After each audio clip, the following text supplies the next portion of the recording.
Yes. Chalo, good evening, all of you. We already started with the chapter rotational dynamics from 12th standard. Let us revise what we have to do in this chapter. First of all, जो कि हमने कल भी already देखा था. So सबसे पहले हमको ये देखना है कि इस चैप्टर के अंदर सर्कुलर मोशन के अंदर के कुछ बेसिक कंसेप्ट्स जैसा कि angular displacement, angular velocity and angular acceleration. Then we have to study the concept of centripetal acceleration, and then we have to study the concept of centripetal force and centrifugal force. Then we have to see the vertical circular motion, sorry, vehicle traveling along the plain curved road. उसका जो safety speed limit है वो भी निकालना है, और उसके साथ साथ बैंक रोड पे जो व्हीकल का सेफ्टी स्पीड लिमिट होता है वो भी निकालना है. Then we have to see the conical pendulum. Then we have to see the vertical circular motion. Moment of inertia का जो कंसेप्ट है तो वो हमको देखना है. उसके बाद principle of perpendicular and parallel axis, the concept of torque and angular momentum. Then we have to see the work energy principle. Then we have to see the concept of angular impulse, and then angular impulse angular momentum theorem and law of conservation of angular momentum. And finally we have to see the concept of rolling motion. ठीक है, so all these concepts are to be studied in this chapter. What we have studied so far in this chapter, we'll just revise in brief. First of all, we have seen the concept of radius vector. What is radius vector? Vector drawn from the center of the circle to the position of the particle is actually called as the radius vector. When the particle moves from one point to other point, the radius vector goes on changing in direction but remains constant in magnitude. The radius vector is a vector quantity. It is directed along the radius away from the center like this. At any position, it is directed along the radius away from the center, and it's measured in meter or centimeter and has the dimensions L, no doubt. Next is about the concept of angular displacement. Okay, so angular displacement, the definition of angular displacement is simply it is defined as the angle in radian traveled by the radius vector or traced by the radius vector in a given time is actually called as the angular displacement during that time. Okay, मतलब किसी particular time के अंदर जो radius vector angle cover करता है तो वो वैसे तो हम उसको डिग्री में मेजर करते हैं, no doubt, लेकिन we are not to measure it in degrees but we have to express it in radian. Radian angle in radian is actually defined to be the ratio of arc to radius. ठीक है, and this is the definition of angle in radian and angular displacement actually. And angular displacement is measured in radian. Its unit is radian only, and hence its formula is simply S upon R, where S stands for the arc length of the circle and this R is going to be the radius of that circle. Okay, so the ratio of arc to radius is actually defined as the angle.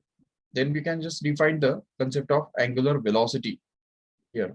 तो angular velocity का भी concept हमने already derive या define किया था, और ये भी हमने देखा था कि what is the relationship between the linear displacement and angular displacement. It is simply derived from this equation, that is angle equal to arc upon radius. For those for some students may not be familiar with the concept of radian. ये जो angle in radian का जो definition है वो actually 11th standard में first chapter जो हमारा है मेजरमेंट्स या यूनिट्स एंड डायमेंशंस, उसके अंदर वो एक्चुअली डिफाइन किया जाता है. But if suppose we don't have that familiarity with the angle in radian, I will just explain it in brief. Okay, yes, suppose let us try to define the angle in radian. अब देखो, एक बिल्कुल broad concept अगर देखा जाए तो angle को हम मेजर कैसे करते हैं. देखो, अगर सपोज हमारे पास ये एंगल है, ये एक सपोज एक लाइन हमने ड्रॉ किया और ये एक लाइन ड्रॉ कर दिया. ठीक है, अभी इसको मुझे सपोज मेजर करना है. How can we measure this angle? तो उसके लिए तुम जानते हो 10th स्टैंडर्ड से तुम करते आ रहे हो, तो 10th स्टैंडर्ड तक तुमने यही किया कि एक प्रोट्रैक्टर लेने का, बराबर. ये इस टाइप का प्रोट्रैक्टर सपोज हमारे पास है और उसका जो सेंटर है वो इस वर्टेक्स के साथ, एंगल के वर्टेक्स के साथ हमको मैच करना होता है. और देखो यहाँ पे ठीक से ये जो थोड़ा बड़ा करके लिखेंगे. Yes, so we can just see here that the angle can be measured to be simply 31 or 32 degree. चलो ठीक है, 32 degree. Where this 32 degree comes from? Where this degree came from? Degree आया ही कहाँ से? तो वो अगर सोचो ठीक से तो पता चलता है कि ये जो पूरा सर्कल है, ये देखो, ये पूरा जो सर्कल यहाँ पे दिख रहा है, this whole circle, semicircle is actually divided into 180 equal parts. Correct है? ये पूरा जो सर्कल है इसको हम क्या करते हैं, 180 इक्वल पार्ट्स में डिवाइड कर देते हैं. ये देखो इस तरह से, ये 10, ये 20, ये 30, ये 40, ऐसे हमने इस सेमी सर्कल को 180 पार्ट्स में डिवाइड कर दिया. और उसमें से एक पार्ट जो है यहाँ पे, इसको हमने क्या बोला, डिग्री बोल दिया. ठीक है. So what is degree here? Degree can actually the 180th part of अ, जैसे देखो इसको अगर और बड़ा करके देखेंगे तो यहाँ पे देख सकते हो आराम से कि यस, ये पॉइंट अगर हम यहाँ पे अगर ले लेंगे इस तरह से तो देख सकते हो this angle will actually be called as 1 degree angle. तो ये 1 डिग्री एंगल कहाँ से आया, देख सकते हो आराम से. ये जो पॉइंट है इसको अगर हम सपोज यहाँ तक ज्वाइन करेंगे, इसके साथ अगर ज्वाइन कर दे यहाँ पे, ये देखो, यस, तो this angle will actually be called as 1 degree. Remember. Yes, थोड़े समय के लिए ये प्रोट्रैक्टर बाजू रख देंगे. यस, देखो ठीक से, तो ये वाला जो एंगल है इसको हम बोल सकते हैं 1 degree angle in this way. अभी 1 डिग्री एंगल समझा कैसे डिफाइन किया? It is 180th part of a whole semi circle. Okay, semi circle का 180th पार्ट मतलब 1 डिग्री हुआ करता है. अभी ये देखो कि यहाँ पे डिग्री का मतलब क्या होता है. ये डिग्री तो 180th पार्ट है, नो डाउट. लेकिन इसमें प्रॉब्लम क्या आता है, देखो ठीक से, कि एक डिग्री को और 60 पार्ट्स में डिवाइड कर दिया जाता है, 60 पार्ट्स में. और उसमें से एक जो पार्ट है उसको हम 1 मिनट बोलते हैं. और उस 1 मिनट को और ज्यादा 60 पार्ट्स में डिवाइड कर दिया जाता है और उसको हम एक सेकेंड बोलते हैं, सेकेंड. तो उसी की वजह से क्या होता है कि ये कैलकुलेशंस बहुत ज्यादा डिफिकल्ट हो जाते हैं आगे चल के. जब हम देखेंगे कि दो एंगल्स को अगर हमको ऐड करना होगा या सब्ट्रैक्ट करना होगा या मल्टीप्लाई करना होगा या किसी एंगल को किसी नंबर से डिवाइड करना होगा, तो it becomes very much difficult to add, subtract, or to multiply and divide the angles. And because of this reason, we require another system of measurement of angle. तो angle के measurement के लिए हमको एक नया सिस्टम इन्वेंट करना पड़ता है, क्योंकि डिग्री वाला जो सिस्टम है उसके अंदर बहुत सारे कॉम्प्लिकेशंस आते हैं आगे चल के. अगर दो एंगल्स को ऐड भी करना हो तो भी मुश्किल हो जाता है, या दो एंगल्स को सब्ट्रैक्ट करना हो या मल्टीप्लाई करना हो तो छोटे छोटे जो ऑपरेशन है वो बहुत ज्यादा डिफिकल्ट हो जाते हैं. इसी रीजन से हम और दूसरी बात ये भी है ना कि एंगल जो है अगर हम डिग्री में एक्सप्रेस करेंगे तो it doesn't become a real number. It doesn't satisfy all the properties of real number. It's not just like a real number, because real number जो है वो, अभी सपोज रियल नंबर के बारे में हम देखते हैं कि मान लो कि 20.23 हम या इस तरह से लिख सकते हैं, या 50 या सपोज 35.50 ऐसा लिख सकते हैं रियल नंबर को. लेकिन एंगल को अगर हमको लिखना है तो 35 डिग्री आधा मिनट, सॉरी आधा डिग्री का मतलब क्या होता है, क्योंकि 60 मिनट्स मतलब 1 डिग्री बनता है, तो इसलिए यहाँ पे हमको उसको 30 मिनट्स लिखना पड़ेगा.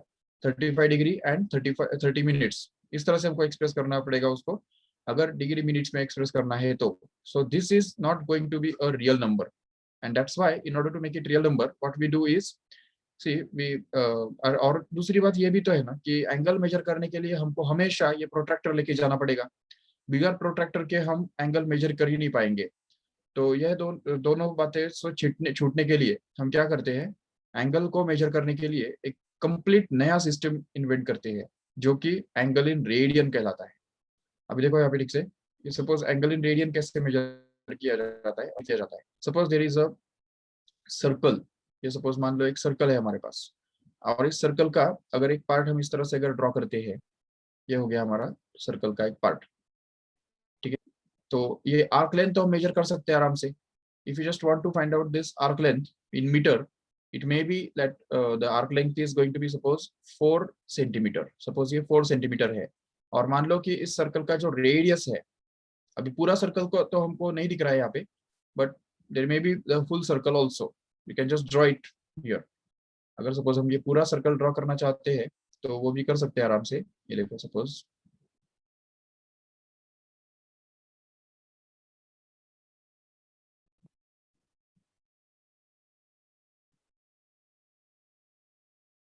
yes, suppose this is the full circle, no doubt. Okay okay. अभी इस सर्कल का जो रेडियस है तो वो रेडियस है suppose 5, okay 5 centimetre, no doubt. तो देखो ये वाला रेडियस जो है तो वो उसका 5 सेंटीमीटर बन गया। यस, और सर्कल का आर्क कितना है? तो arc we can just see that this is 4 centimetre. Now if you want to find out this angle theta here, how will you find it out? तो theta can be simply found out by just ratio of this 4 to 5, that's all. तो मतलब ये arc को, मतलब 4 centimetre को हमको divide करना होगा इस रेडियस से, दैट मीन्स 5 से। तो 4/5 अगर करेंगे तो वो डेसिमल में कितना आएगा वो हम जानते हैं already, it comes out to be 0.8। Now this 0.8 is going to be the angle. अभी इस एंगल को हम क्या बोलेंगे? 0.8 radian, remember. So what you mean by this radian is it is simply the ratio of that arc to radius, that's all.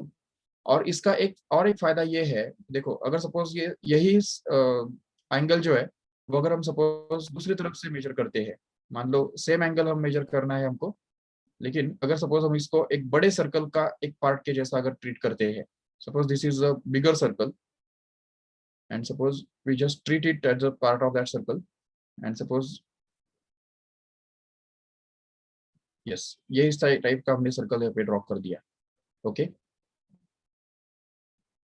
अगर हमको full circle draw करना है तो वो भी कर सकते हैं आराम से। ये देखो ये बन गया full circle, it's a bigger circle now. Okay, तो अभी अगर मान लो ये बड़ा वाला सर्कल है तो इस सर्कल का भी तो कुछ तो भी रेडियस होगा कि नहीं, जरूर। So if you consider the radius of that circle to be suppose, ये देखो उसका जो रेडियस है वो मान लो 10 सेंटीमीटर बन गया। Okay, 10 centimetre is going to be the radius of that bigger circle. Yes, and its arc जो है वो आर्क भी तो थोड़ा ज्यादा होगा कि नहीं, जरूर ज्यादा होगा। तो let us consider that arc to be simply 8 centimetre here. ये 8 सेंटीमीटर उसका आर्क हो गया। Yes, now how will you measure the angle now? अभी ये एंगल कैसे मेजर करेंगे? Yes, correct, very good. It is simply the ratio of the arc to the radius once again. Okay, तो चाहे radius कितना भी हो, चाहे आर्क कितना भी हो, हमको करना क्या है? सिंपली हमको इस आर्क को, मतलब 8 को हमको डिवाइड करना है उसके रेडियस से, मतलब 10 से। तो अगर हम ये 8/10 कर देंगे तो कितना आएगा? 0.8 आएगा, जो कि बिल्कुल सेम ही तो है। देखो यहाँ पे ये जो मिला हमको और यहाँ पे जो हमको मिल रहा है, दोनों सेम ही तो है बिल्कुल। तो इसीलिए हम देख सकते हैं कि ये जो एंगल का डेफिनेशन है वो बेटर है हमारे पुराने डेफिनेशन से, जो डिग्री में हम मेजर करते थे। तो अभी इसके बाद हमको एंगल को कभी भी डिग्री में मेजर नहीं करना है, हमको मेजर किस में करना है? उसको रेडियन में ही मेजर करना है। हमेशा रेडियन में ही एंगल को मेजर करना होगा। और एंगल को रेडियन में मेजर करने के लिए फॉर्मूला क्या यूज होगा? तो उसको हम लिख सकते हैं आराम से, that is arc upon radius, that's all, simply. तो आर्क अपॉन रेडियस, इस टाइप का जो फॉर्मूला है वो हमको यूज करना होगा। बट देन अभी ये सवाल पैदा होता है कि फिर ये पाई और पाई/180 वगैरह, या पाई/2, पाई/3, ये कहाँ से आते हैं? Where this come from? तो उसके लिए हम एक सिंपल सा लॉजिक देखेंगे। ठीक से देखो, मान लो कि एक सर्कल हमारे पास है।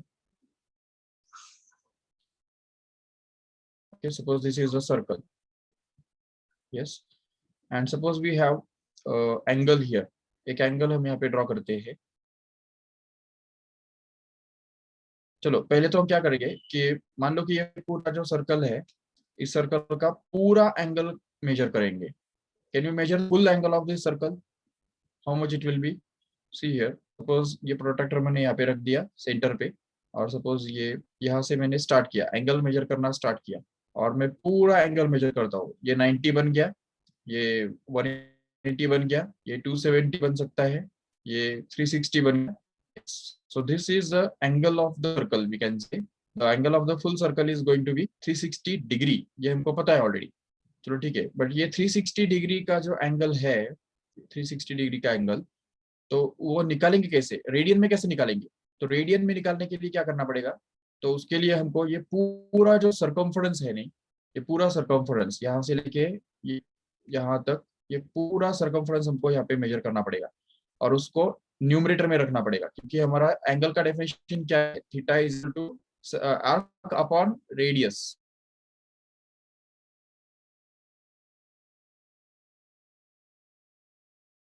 नो डाउट, बट आर्क जो है वो केस में pi arc, right, and that is to be divided by the radius r here, and now we can just see that this radius will just get cancelled, right? तो ये radius को अगर हमने cancel कर दिया तो उसमें हमको बचेगा ये जो सिंपली थीटा जो है, वो थीटा वहां पे हमको बनाएगा 2 pi, and this will be actually, अगर पाई का वैल्यू अगर डाल दो यहाँ पे, तो पाई का वैल्यू कितना है तुमको पता होगा, 3.14 है, राइट? तो 3.14 अगर डाल देंगे तो ये बनता है 6.28, and that is going to be in radian. Yes, any doubt to anybody? Yes, Ashwini, आपका माइक चालू है? Okay. So see here, this angle in radian of a full circle is actually going to be 2 pi radian, or we can just call it as 6.28 radian, like this. तो ये पूरे circle का angle रहता है, याद रखो ठीक से, 6.28 radian. What does it actually means? Is the circumference of that circle is always going to be 6.28 times of the radius, no doubt, and that is very clear. चलो ठीक है, तो अगर फुल सर्कल का एंगल अगर 2 pi radian है, तो आधे सर्कल का एंगल कितना होगा? मतलब लेकिन देखो, और एक बात यहाँ पे कि फुल सर्कल का एंगल जो है वो एक तो 2 पाई रेडियन है, और एट द सेम टाइम वो 360 डिग्री के बराबर भी तो होता है कि नहीं? जानते हो सभी? फुल सर्कल का एंगल अभी अभी मैंने बताया कि वो डिग्री में अगर मेजर किया तो 360 डिग्री होता है, लेकिन उसी को हमने अगर रेडियन में मेजर किया तो वो 2 पाई रेडियन के बराबर हुआ करता है। इसका मतलब डिग्री के अंदर 360 डिग्री ये बिल्कुल इक्वलेंट होता है हमारे रेडियन के अंदर का 2 पाई रेडियन के साथ, करेक्ट है? तो अगर 360 डिग्री 2 पाई रेडियन के साथ इक्वलेंट है, रेडियन का ये सिंबल है, ठीक है ना? तो उस केस में अगर इन दोनों को हमने अगर 2 से डिवाइड कर दिया तो देखो ठीक से यहाँ पे क्या होगा, 360 डिग्री को अगर 2 से डिवाइड कर दो तो वो इक्विवेलेंट किसके साथ बनेगा? 2 पाई को भी तो 2 से डिवाइड करना पड़ेगा, जिससे यहाँ पे 2 कैंसिल हो जाएगा, और यहाँ पे 2 1 जा एंड 2 180 जा, मतलब ये 180 बचा रहेगा यहाँ पे। इसका मतलब हम ये देख सकते हैं कि 180 degree will be actually equivalent to this pi radian here. तो ये हम समझ सकते हैं आराम से कि 180 डिग्री और पाई रेडियन ये दोनों के बीच में कनेक्शन है, संबंध है, और इसीलिए यही बात यूज करके कोई भी एंगल जो अगर हमको डिग्री में दिया हुआ है तो उसको रेडियन में कन्वर्ट कर सकते हैं। जैसे फॉर एग्जांपल अगर सपोज 180 डिग्री अगर पाई रेडियन के साथ इक्विवेलेंट है, तो उस केस में अगर तुमको पूछा कि 90 डिग्री फिर किसके साथ इक्विवेलेंट होगा, जरूर हम देख सकते हैं पाई बाय 2 रेडियन के साथ इक्विवेलेंट होगा, बराबर। अगर सपोज तुमको पूछा कि 60 डिग्री कितने किसके साथ इक्विवेलेंट होगा, तो हम बोल सकते हैं 60 which is 1/3 part of this 180, right? तो अगर इसको 1/3 कर दिया तो पाई को भी 1/3 कर दो, तो it will be equivalent to pi by 3 in radian, remember. Again if we just ask that 45 degree किसके साथ इक्वलेंट होगा, बताओ? 45 degree, 45 is the 4th part of 180 degree, correct है? 180 को 4 इक्वल पार्ट्स में बांट दो तो तुमको 45 मिलेगा। That means we can just say 45 degree is going to be equivalent to pi by 4 radian. Remember, again if 30 degree is asked, तो 30 degree किसके साथ equivalent है? So it will be equivalent to pi by 6 radian, just because it is 1/6 part of 180 like this. अभी इसका मतलब ये confusion मत समझो कि पाई का मतलब ही 180 होता है। क्या ये गलत, ये राइट है कि पाई का वैल्यू 180 है, पाई इक्वल टू 180? ये स्टेटमेंट राइट है या रॉन्ग है?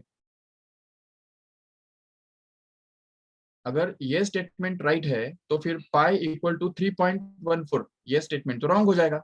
इन दोनों में से एक ही को तो भी राइट हो सकता है कि नहीं? तो एक्चुअली ये स्टेटमेंट राइट है, पाई का वैल्यू 3.14 है। ये स्टेटमेंट राइट नहीं है, पाई का वैल्यू 180 नहीं है। हाँ, लेकिन there is a conversion factor, pi radian is actually equal to 180 degree. Okay, radian का एंगल और डिग्री के एंगल के बीच में ये रिलेशनशिप होता है, याद रखो ठीक से। So this is the relationship pi radian and 180 degree. Yes. Now let us first of all just learn all these values. I will just recommend you to learn all these angles. ये जो angles आपको यहाँ पे दिख रहे हैं वो 2 minute में learn करो फटाफट. 180 डिग्री का पाई रेडियन का मतलब 180 डिग्री मतलब पाई रेडियन होता है, 90 डिग्री मतलब पाई बाय 2 रेडियन, 60 डिग्री मतलब पाई बाय 3 रेडियन, 45 डिग्री मतलब pi by 4 radian and 30 degree मतलब पाई बाय 6 रेडियन. ये लर्न कर दो. जैसे ही हो जाएगा मुझे बोल दो फटाफट.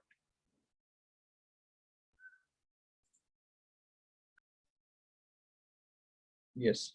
अभी हम देखेंगे ठीक से कि एक सिंपल सा एनिमेशन मुझे आपको मतलब एनिमेशन मतलब एक क्विज ही है वो एक तरह से.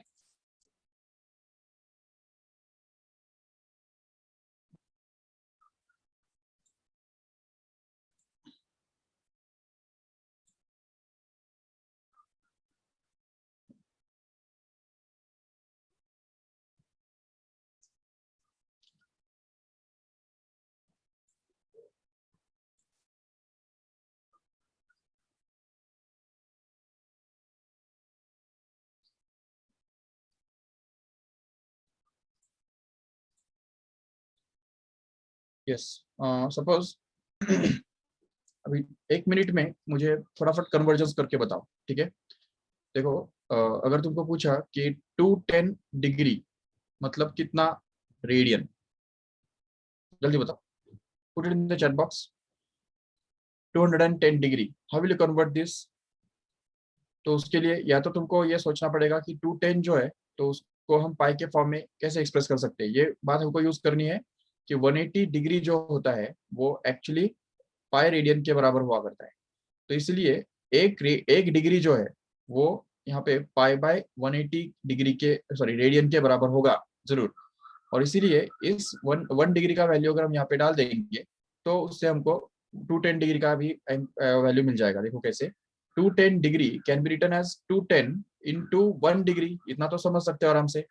अभी यहाँ पे 1 डिग्री का जो वैल्यू है वो अगर हम रख देंगे तो देखो 210 into 1 degree. What is this 1 degree here? We already seen that it is going to be equal to pi by 180 radian. So if we just put it here, then we can just get this pi by 180 radian. And then we can just be able to get this 210 in 210 degree in radian. तो अभी अगर इसको reduce करेंगे तो हमको पता है already 180 और 210 ये दोनों 30 के टेबल में आते हैं. 36 जा and 37 जा करेक्ट है. So we can just get it as 7 pi by 6 radian. That's all. This can be supposed to be the angle converted in radian. Okay. Just tell me 315 degree. What is this equal to in radian? तो क्या करना क्या हमको समझा ठीक से. Simply we have to multiply this 315 by pi by 180. That's all. And if we just reduce this, we can just know that this 180 is the fourth multiple of 45. So 45 fours are, and here this 315 is actually the ninth one. Okay, ninth multiple of 45, and therefore we can just get this to be simplified as 9 pi by 4 like this. Now let us see the different angles here. ये जो table आपको दिख रहा है तो उसके अंदर सारे एंगल्स कन्वर्ट किए हुए हैं. देखो ये 30 डिग्री जो है तो वो बनता है एक्चुअली 180 डिग्री. सॉरी 30 डिग्री जो है वो एक्चुअली पाई बाय 6 रेडियन के बराबर बनता है. ये 45 डिग्री जो है वो पाई बाय 4 रेडियन के बराबर होता है. 60 डिग्री मतलब पाई बाय 3 रेडियन, 90 डिग्री मतलब पाई बाय 2 रेडियन, 120 डिग्री मतलब 2 पाई बाय 3 रेडियन, ये 135 डिग्री मतलब 3 pi by 4 radian. Just because see 135 is going to be the third multiple of pi by 45, right? Therefore it is going to be third multiple of pi by 4 matlab 3 pi by 4. And this 120 is actually the double of 60, right? So since it is double of 60, we can just express it as double of pi by 3, क्योंकि 60 का खुद का मतलब pi by 3 होता है. तो ये 120 क्या हो गया 2 times of pi by 3 like this. ये इस तरह से तुम याद रख सकते हो उसको. Again 150, what about this 150? You can 150 can be actually supposed to be 5 times of 30, right है 5 times of 30. but 30 डिग्री का मतलब क्या हुआ देखो यहाँ पे ये 30 डिग्री का वैल्यू है पाई बाय 6. तो अगर हम वो डाल देंगे वहां पे तो हमको मिलेगा 5 पाई by 6 like this. So this is the value of 150 degree in this way here. 180 degree तो पाई रेडियन तुमको पता ही ऑलरेडी। 210 जो है वो हमने अभी भी निकाला था, देखो। So 210 can actually be return to be simply 7 times of 30 degree, correct है। 7 times of 30, where 30 is actually pi by 6. So if we just put it here, then we can just get it as 7 pi by 6 as a final here. Similarly, 225 degree can be written as, अभी 225 को हम कैसे लिख सकते हैं पता है? 5 times of 45 लिख सकते हैं, ये याद रखो ठीक से। 45 जो है, 45 तो खुद पाई बाय 4 है, बराबर। तो अगर उसको हम यहाँ पे डाल देंगे तो हमको मिल जाएगा 5 pi by 4 in this way. Similarly, this 240 actually can be written as 4 times of 60, right? तो 4 टाइम्स ऑफ 60, बट 60 खुद कितना है, ये देखो यहाँ पे, ये 60 ऑलरेडी पाई बाय 3 है, तो इसलिए वो 4 टाइम्स ऑफ पाई बाय 3 ये बन जाएगा, जो कि ऑलरेडी यहाँ पे है, right. 270, how can be right this 270 here?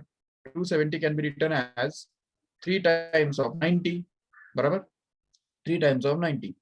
तो कोई भी एंगल को हमको इन सब के फॉर्म में एक्सप्रेस करना है। 0 to 90 के बीच में के जो एंगल्स है उनके फॉर्म में अगर एक्सप्रेस कर पाए तो आराम से उसको रेडियन में कन्वर्ट कर पाएंगे आराम से। तो ये देखो, ये 3 पाई बाय 3 टाइम्स ऑफ 90, बट 90 कितना है, ये पाई बाय 2 के बराबर है, इसलिए उसको हम simply 3 times of pi by 2 लिख देंगे, and that's all. Even this 300 can actually be written as 5 times of 60, correct है। 5 टाइम्स ऑफ 60 होता है वो, लेकिन 60 खुद कितना है, ये देखो 60 खुद पाई बाय 3 है, तो इसलिए उसको हम 5 पाई बाय 3 लिख सकते हैं आराम से। In this way, we can convert any angle into radian like this. 315 जो है, तो 315 को लिखा जा सकता है 7 टाइम्स ऑफ 45, ओके। तो 45, और 45 खुद कितना है, पाई बाय 4 के बराबर है, इसलिए उसको हम लिखना पड़ेगा 7 pi by 4, that's it. Even this 330 can actually be written to be simply 11 times of 30, right? And 30 खुद पाई बाय 6 के बराबर हुआ करता है, तो इसलिए वो 11 पाई बाय 6 के बराबर बन जाएगा। So in this way, we can just convert any angle which is just multiple of these numbers can be converted into radian easily.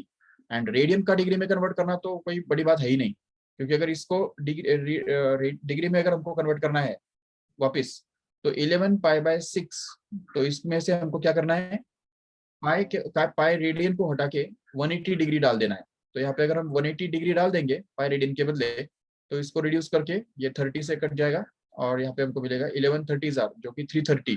देखो उल्टा भी कर दिया, उल्टा भी पॉसिबल है। सो जो जैसा हमको चाहिए वैसा हम कर सकते हैं आराम से। Just learn all these values also just in 2 minutes fast. Yes, very good, very good, all of you are giving the answers. Yes, pi by 180 से डायरेक्ट मल्टीपल कर सकते हो, no doubt, but you are not to multiply it at the time of conversion. You have to learn all these things. ये at least इतने सारे values जो है वो तो लर्न करो। कितने, ज्यादा नहीं है, देखो 1 2 3 12 13 14 14-15 वैल्यूज है सिर्फ, ठीक है, कोई बड़ी बात नहीं है, लर्न करो। चाहिए तो अभी अगर नहीं पॉसिबल है तो just take the screenshot and just learn it afterwards later on. Okay, so let us go to the next concept now. Yes, जैसा कि हमने लास्ट टाइम देखा था कि ये हमने देखा था एंगुलर वेलोसिटी का concept. Angular velocity is actually the rate of change of angular displacement. If you just see it carefully, then the rate of change of angular displacement is actually called as angular velocity. Okay, suppose for example there is a particle which is performing a uniform circular motion like this along the circumference of a circle of radius r and center at O. Suppose ये O उसका centre है, ठीक है, और यहाँ से वो start करता है, ए पॉइंट से सपोज वो स्टार्ट करता है, this is the starting point, okay. And suppose in time T it just covers an angle theta, okay. ये सपोज एक पर्टिकुलर पॉइंट पे वो यहाँ पे आ जाता है, ठीक है, थीटा इतना एंगल कवर करके यहाँ पे आ गया सपोज, यस। और उसको यहाँ पे आने के लिए मान लो कि टी इतना टाइम लगता है, ठीक है। अभी अगर मान लो वो मूव कर रहा है ऑलरेडी, अभी भी वो मूव कर रहा है, और अगर एक और थोड़ा समय के लिए अगर हम उसको अलाउ करते हैं मूव करने के लिए, तो पता चलता है कि वो यहाँ से थोड़ा यहाँ तक चला जाता है, ठीक है, और उसके लिए उसको थोड़ा टाइम लगता है, जिसको हम बोल सकते हैं dt। और ये जो यहाँ तक का जो इंस्टेंट है वो उसको हम बोल सकते हैं t plus dt, okay. or t plus delta t we can say. This is a delta t is very small time which is taken by the particle to move from this point A to the point B here. इसको हम A point बोल सकते हैं और इसको B point बोल सकते हैं आराम से, ठीक है। तो A से B तक जाने के लिए इस पार्टिकल को जो है डेल्टा टी इतना टाइम लगा, और यहाँ से यहाँ तक पूरा जो एंगल है तो वो कितना बन रहा है, उसको हम लिख सकते हैं theta plus delta theta, where delta theta is going to be very small once again. So this angle here will actually be delta theta. You can just convinced, right? So अगर ये delta theta angle है तो इसका मतलब इस particle ने इस delta T इतने टाइम इंटरवल के अंदर ये डेल्टा थीटा इतना एंगल कवर किया है, बराबर है। तो इसलिए यहाँ पे डेल्टा थीटा का अगर हम रेशियो ले लेंगे डेल्टा टी के साथ तो वो हमको एवरेज एंगुलर वेलोसिटी तो मिल जाएगा, नो डाउट। लेकिन if we just take the limit of this ratio as delta t tends to 0, then we can just get it as a angular velocity, and this is actually the, ये जो limit हम लेंगे इस ratio का तो इसको actually हमको d theta by d t लिखना होगा। इसको d theta by d t लिख सकते हैं आराम से, और actually this is actually called as the angular velocity. This is actually called as the instantaneous angular velocity. Remember, instantaneous angular velocity. Instantaneous angular velocity at any point or at any instant of time is defined as the rate of change of angular displacement as the change in time interval tends to 0, ठीक है। तो ये tends to 0 जो है, delta T tends to 0 जो है वो लेना जरूरी है। इसका रीजन ये है कि अभी देखो, क्योंकि कभी कभी क्या होता है ना कि angular velocity also goes on changing. हो सकता है कि यहाँ पे जो पार्टिकल है यहाँ से यहाँ तक जाए, और यहाँ से यहाँ तक जाने के टाइम तक उसका जो एंगुलर वेलोसिटी अगर चेंज होता गया तो इधर का एंगुलर वेलोसिटी अलग होगा, पॉइंट बी का एंगुलर वेलोसिटी अलग होगा। तो दोनों अलग अलग पॉइंट्स का एंगुलर वेलोसिटी अलग अलग हो सकता है, और ऐसे केस में हमको अगर हम सिंपली पूरा एंगल को अगर टाइम से डिवाइड करेंगे तो सिंपली हमको एवरेज एंगुलर वेलोसिटी मिलेगा। तो एवरेज एंगुलर वेलोसिटी के लिए it's okay, we can just see that average angular velocity will be actually the total angular displacement, and that is to be divided by the total time interval here. So this is actually the formula for average angular velocity, no doubt, but this is the formula for instantaneous angular velocity. Okay, instantaneous angular velocity, which is going to be the angular velocity at an instant of time. Just for example, देखो अगर जैसे मैंने कल भी आपको एक example बताया था कि जिसके अंदर एंगुलर वेलोसिटी जो है वो बढ़ता जा रहा था, जैसे हम फैन जब स्विच ऑन करते हैं, ओके।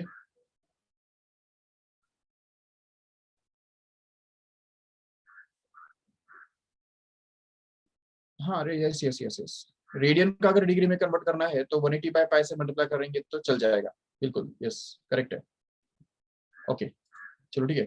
तो अभी यहाँ पे हम डिफरेंस देख रहे हैं यहाँ पे कि एवरेज एंगुलर वेलोसिटी और इंस्टेंटेनियस एंगुलर वेलोसिटी के बीच में एग्जैक्टली डिफरेंस होता ही क्या है, and why is it necessary to take the limit as delta t tends to 0 in the instantaneous angular velocity only, and not required in case of this average angular velocity here. Okay, देखो ठीक से, क्योंकि कभी कभी क्या होता है देखो, just like we can just see an animation.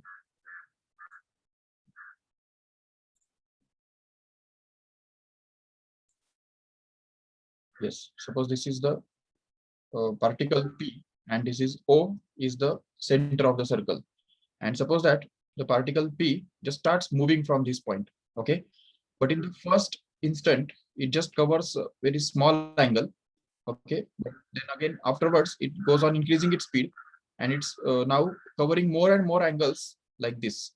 तो जैसे जैसे आगे आगे बढ़ रहा है तो वैसे वैसे वो ज्यादा एंगल्स कवर कर पा रहा है। तो उसमें सबसे पहला जो इंस्टेंट है उसका, तो उसमें उसने जो एंगल कवर किया उसको हम लिख सकते हैं यहाँ पे इस तरह से, यहाँ से लेके यहाँ तक वो गया था जो कि बहुत छोटा एंगल था, इसको हम लिख सकते हैं 30 डिग्री सपोज, ठीक है। Again when this particle P goes from this point Q to R, और नेक्स्ट इंटरवल में मतलब नेक्स्ट एक सेकेंड में वो सपोज ज्यादा एंगल कवर कर लेता है। तो यहाँ पे सपोज उसने ज्यादा एंगल कवर कर लिया, ये सपोज 45 डिग्री एंगल कवर किया हुआ है उसी एक सेकेंड के अंदर, ओके। यहाँ पे एक सेकेंड के अंदर उसका वेलोसिटी, एक सेकेंड के अंदर उसने एंगल कवर किया 30 डिग्री के बराबर, और उसके बाद के एक सेकेंड में उसने 45 डिग्री की जितना एंगल कवर किया। उसके आगे और एक सेकंड के अंदर अगर देखेंगे तो उसने सपोज 60 डिग्री इतना एंगल कवर किया है, तो एक सेकंड में ही, लेकिन एक सेकंड में एंगल देखो कितना ज्यादा ज्यादा कवर कर रहा है। उसके बाद उसने सपोज उसके आगे 75 डिग्री का बराबर का एंगल कवर किया, वो भी एक ही सेकंड में, ठीक है, 75 degree. Then again afterwards it makes an angle of 90 degree in the same 1 second after that. Suppose एक एक सेकंड के अंदर जो वो एंगल कवर कर रहा है वो बढ़ता जा रहा है, ये समझ सकते हो ठीक से। So what can be say, what is its angular velocity from P to Q. तो यहाँ पे उसका इस इंटरवल में जो एंगुलर वेलोसिटी है वो कितना रहा होगा, उसको हम लिख सकते हैं एंगल कवर्ड 30 डिग्री पर 1 सेकेंड। तो मतलब उसको हम लिख सकते हैं 30 डिग्री पर सेकेंड, ठीक है। अभी degree per second is not a unit actually, but just समझने के लिए हम यहाँ पे उसको डिग्री से पर सेकेंड में ही रखेंगे, नहीं तो वो रेडियन पर सेकंड में भी, लेकिन उसको कंपेयर करना थोड़ा मुश्किल हो जाएगा इसलिए। फिर अब यहाँ पे देखते हैं कि Q2R अगर देखते हो तो Q2R इस इंटरवल में उसका एंगुलर वेलोसिटी कितना रहा होगा, तो उसको हम लिख सकते हैं 45 डिग्री पर सेकेंड, करेक्ट है। Again here in this interval R2S suppose it's angular velocity was like 60 degree per second, correct है। 60 डिग्री पर सेकेंड मतलब ज्यादा हो गया उसका एंगुलर वेलोसिटी यहाँ पे। और इस इंटरवल पे के अंदर R2T सपोज इस इंटरवल पे उसका एंगुलर वेलोसिटी और ही ज्यादा हो गया, it is just like 75 degree per second.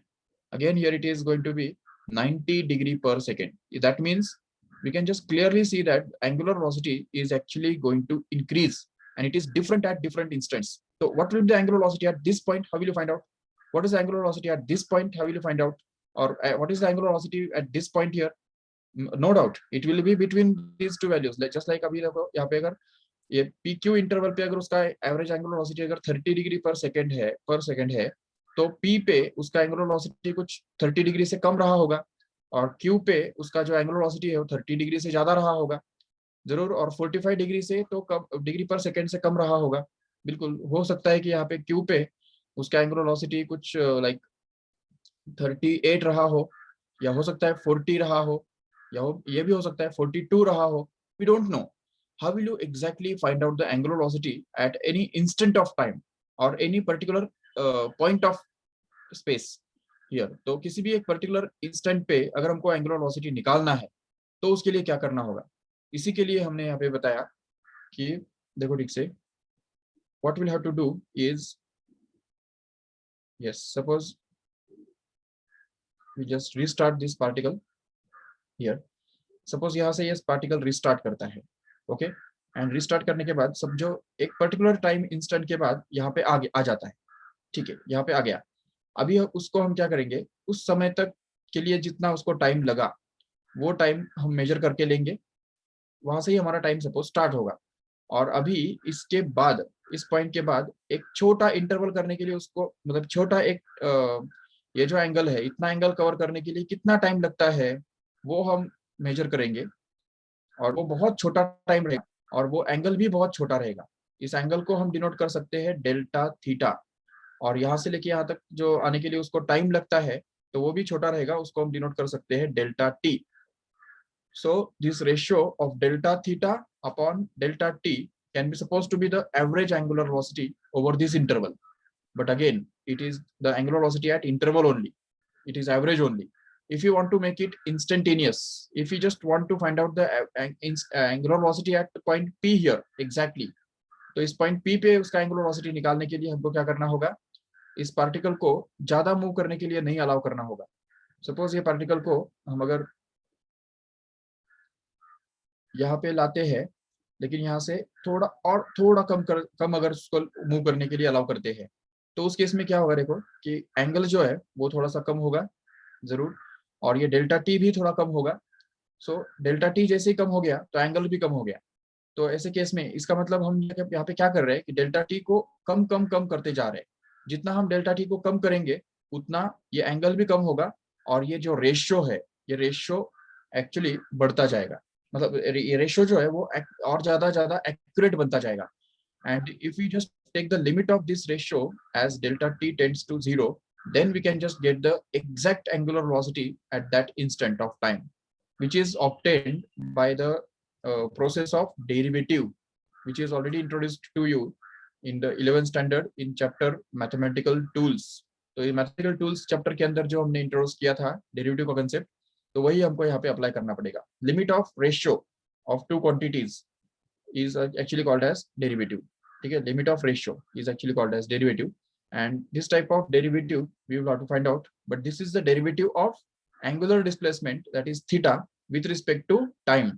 This is actually called as the instantaneous angular velocity, remember. Okay, so let us come back to the board here. Okay, so as an example, if you just see, एक simple सा example तुमको पूछ रहा हूँ. देखो, अगर तुमको पूछा कि what is the angular displacement of an hour hand of a clock in 3 hours, if you want to write what is the angular displacement of an hour hand of a clock in 3 hours, just tell me fast. If this is a clock, then suppose there is a our hand is at this point here, यहाँ पे our hand है, तो 3 घंटे के बाद वो कितना कहाँ पे होगा? ऑब्वियसली यहाँ पे होगा जरूर. तो अभी इस 3 घंटे के अंदर our hand ने कितना एंगल कवर किया, उसको हम लिख सकते हैं 90 डिग्री. करेक्ट है, 90 degree, but our answer should be in radian, right? So radian में अगर इसको कन्वर्ट करेंगे तो it will be actually π/2 radian. So this is the answer of this question. Remember, if just you are asked what is the angular displacement of a minute hand of a clock, okay, in suppose half an hour,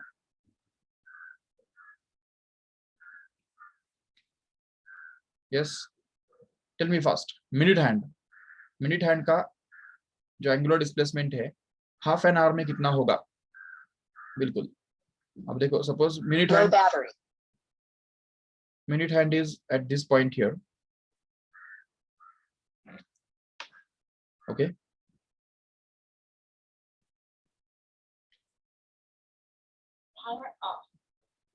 yes, and suppose half an hour, आधे घंटे के बाद ये minute hand कहाँ पे जाएगा पता है आपको?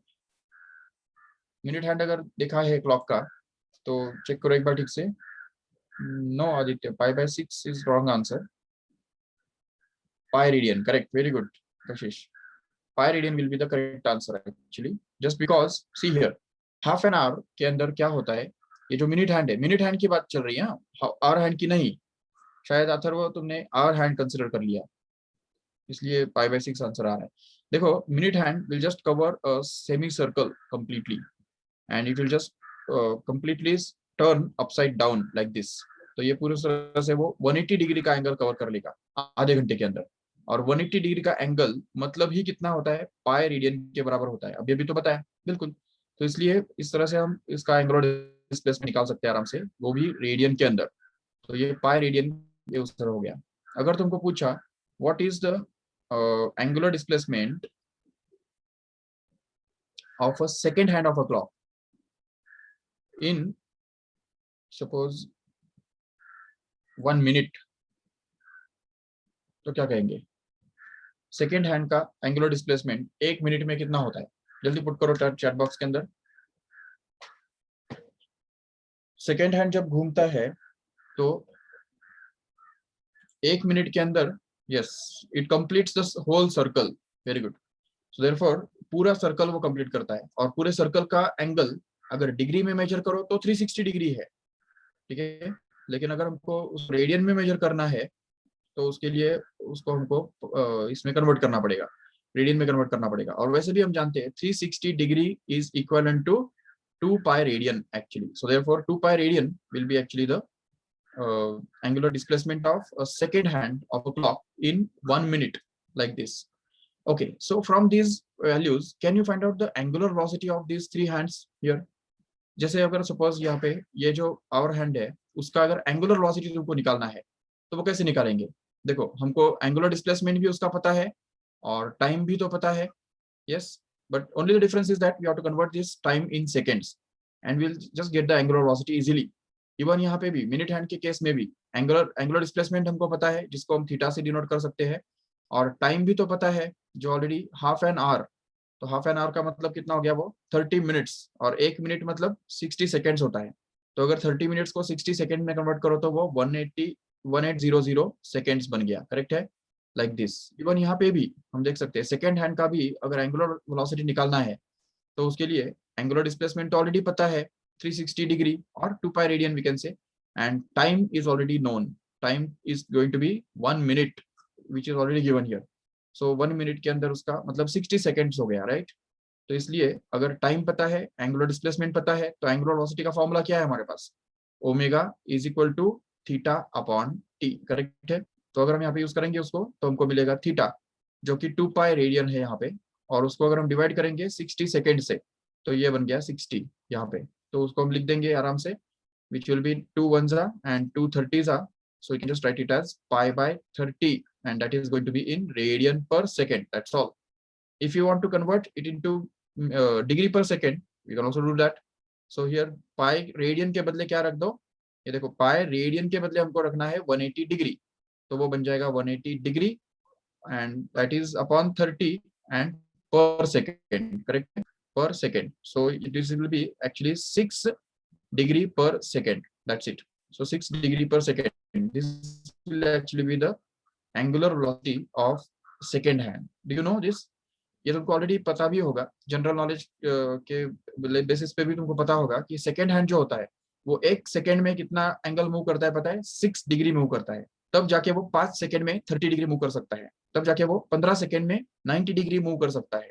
Yes, again if you just want to find out the angular velocity of a minute hand here, तो मिनट हैंड का एंगुलर वेलोसिटी कैसे निकालेंगे, the same formula once again, that is theta upon time t here. So theta कितना है, देखो pi radian, और time कितना दिया हुआ है 1800, okay, 1800 seconds. So if we just put it here, then we can just get this as radian, pi by 1800 radian per second. Again, if we just want to find it out in terms of degrees per second, तो pi radian के बदले क्या रखना पड़ेगा, 180 degree रखना पड़ेगा। So automatically 180 upon 1800 gets cancelled and becomes 1 upon 10, or we can just write it as 0.1, and that will be in degree per second, correct है? So this is going to be the angular speed of a minute hand of a clock. And if you just think of about the hour hand, then the angular velocity of that hour hand here will be again by the same formula, theta upon time, no doubt. So theta will be actually pi by 2 radian here, and that is to be divided by these 3 hours. अभी 3 hours को convert करेंगे तो हमको मिलेगा 3 into, क्योंकि 1 hour is 60 minutes, तो 3 into 60 हो गया, ये मिनट में आ गया, but we have to convert it into seconds till further. So multiplied by 60 once again, and we can have this as in seconds. So finally we can get it as pi upon 3 2s are 6, so 6 into 60 into 60, which actually happens to be 2160, correct है, yeah, 00, right. So pi by 21600, and that is going to be again in radian per second, like this. We can just find out it in degrees per second, it's just not required. Just remember this carefully, that the angular velocity is of our hand, this is the angular velocity of our hand, this is the angular velocity of a minute hand, and this is the angular velocity of a second hand, can say. Okay, so the angular velocity of any particle can be easily found out if you know the angle and time.